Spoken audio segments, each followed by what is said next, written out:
Hello there. Today's lesson topic is idioms. And idioms are defined as a phrase unique to a particular language that means something different from its literal translation. A few examples are break a leg.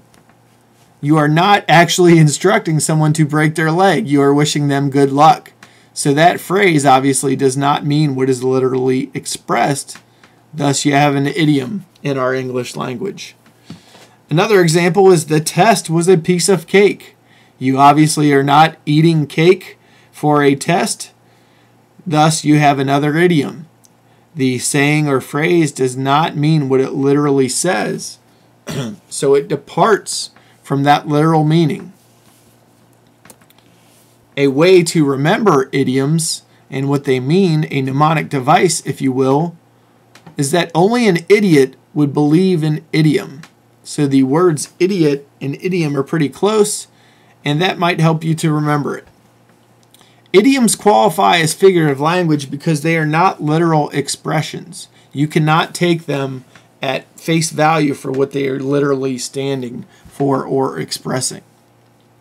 The English language is indeed full of idioms, and they can make learning the language difficult for non-native speakers.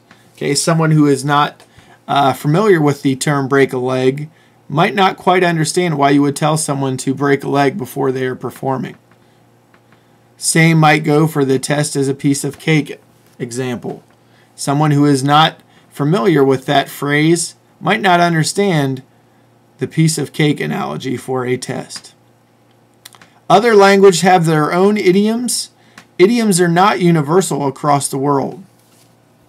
And from a writing perspective, idioms do not add a lot to poetry or fiction, but they might appear in the dialogue between characters.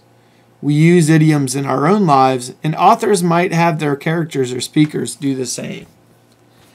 If you want, you can research some more idioms. There are several, as I said, in the English language. All of them do not mean what they literally express.